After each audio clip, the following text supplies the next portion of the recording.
Welcome back, ladies and gentlemen. Well, to shed more light on Egypt's participation on COP29 and Egypt's word before the COP29, we had the pleasure to have with us over the phone our dear guest, Mr. Abdel Rahman, the writer and political analyst. Good afternoon, sir. Well, good afternoon to you, hello to you, and the dear viewers. Thank you so much. Mr. Abdurrahman, how did you follow the words or the speech by Prime Minister Mustafa Madbouli before the COP29 on the behalf of President Abdel Fattah al-Sisi? Representing the same point of views, the same vision that Egypt has adopted in the past, the one before this summit that was held in Sharm el-Sheikh, with the same point of view, the same vision, the same progressive vision that we have adopted and declared to the whole world, and that was one of the main reasons that our version of COP 27 by then was a very successful summit. Today, Mr. Prime Minister, Mr. Mustafa Madbouli has declared the same situations, the same lines that we have tackled upon, and we are aiming to make it a part of the international strategy that faces the consequences of the, what I call it, the corruption and the damage, the huge damage in the climate, according to the measures, the corrupted measures of the European and the Western civilization. Today, we are facing the consequences of that measures, and of course, we have been talking about the threat that the whole world is facing right now. We are the decreasing of the green cover of the earth. We are witnessing too many jungles and forests that is being exterminated by the big companies, the huge companies that is controlling the international economy. That means we are again up against serious threats. That means that the leaders of the free world should unite their efforts and unite behind one vision. That Egypt's vision is a part in the core of that vision, to save the earth, to save the lives of the generations to come, and to save and to preserve the bliss from Allah, who has given us that earth in the best shape, in the best way, for us to preserve, for us to live upon, with progressive measures that preserve the life of the plants, the life of the people, the life of the animals. We are up against too many challenges, and of course we are witnessing also some serious consequences concerning the rising of the sea levels and the more raising in the temperatures. Yes, that means raising of the level of global warming also. Yes. The global warming. Yeah. Yes. Exactly. Yes.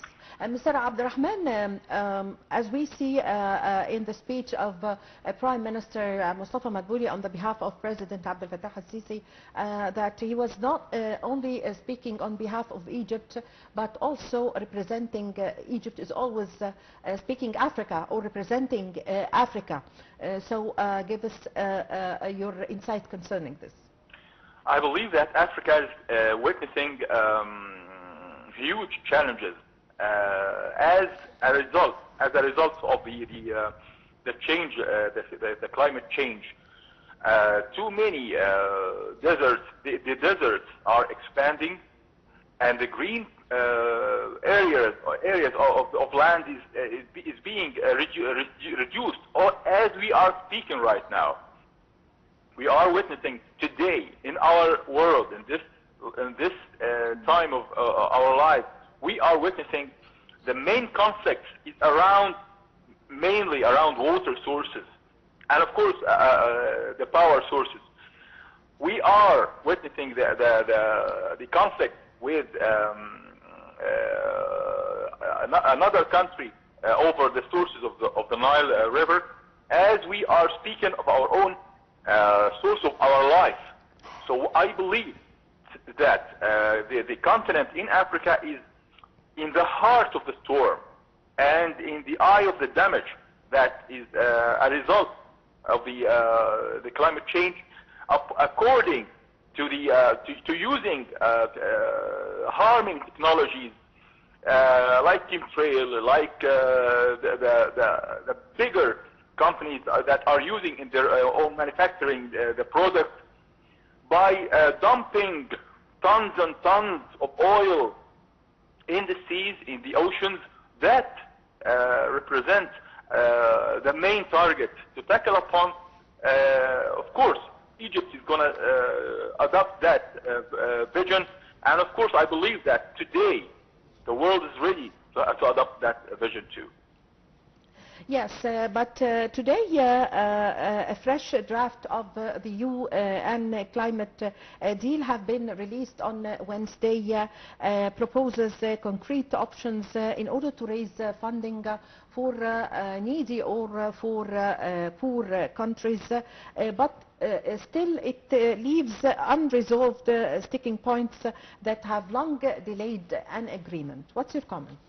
Well, I believe that is the solution that Egypt has issued and declared in our own version in Sharm el-Sheikh. We need to be there an international fund that is financing the effort all over the world, not just in one country or another, but all over the world, to preserve the environment and to save the green cover of the earth.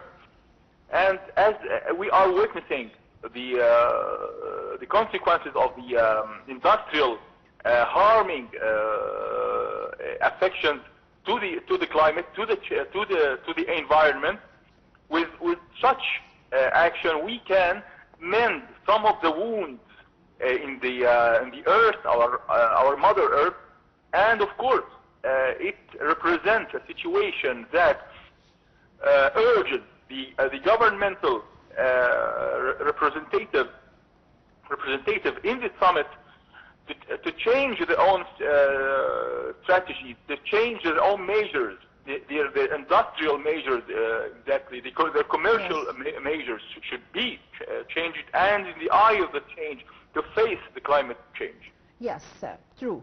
Well, Mr. Abdurrahman, also during his word, the Premier Mustafa Madbouli said that Egypt have succeeded through the COP27 and have pushed forward efforts aimed at implementing many solutions concerning the climate issues.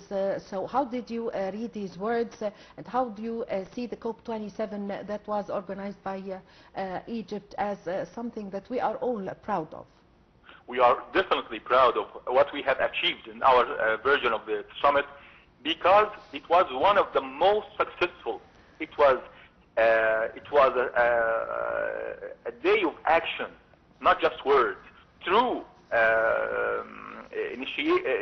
initiative that means a lot to the whole human race. Today we should tackle upon something very important, which is changing the traditional power sources. The traditional power sources is one of the main reasons for the climate change. We need to change our own vision of power sources, resources. We should use the free energy technology. We should use the alternative power sources, so we can reduce the damage that is happening right now and affecting each and every person on earth. I believe that Egypt, with its action, with this dynamic strategic initiative, we can build upon, and we can take it in the final declaration of the summit to be a success in Azerbaijan, just like Egypt has succeeded. We would share, we would be proud to share our success with other nations. Yes. So, Mr. Abdulrahman, during his word, Prime Minister Mustafa Madbouli said that Egypt, from participating in the COP29, confirmed that Egypt aims that COP29 would yield fruitful outcomes in light of the climate change issues in the world level. So, what is the impact that the COP29 would have on Egypt's hopes to see the fruitful outcome of the COP29? Depends on how serious they take our own initiative, which is, I believe, it is the most practical initiative and the most touching to the heart and to the core of that crisis. We believe that coordinating with our friendly leaders, friendly nations, and the organizations that are in concern of the same crisis, we can work together to achieve a final resolution that really makes the change that we are up against and we should take to prevent any more damages, to reduce the damage and the harm that is going through right now. We are seeing, I can't forget the statement given by Mr. Boris Johnson, the ex-Prime Minister of England, when he warned about great cities will be vanished from the earth, starting from his own, from London, which is surrounded by the sea, according to the raising of the sea levels. Together we can work. Yes. And find a final resolution that would be positive for all of us. Yes, I thank you very much for your time. Thank you for your valuable information, Mr. Amr Abdulrahman, the writer and political analyst. We really had the pleasure to have this phone with you.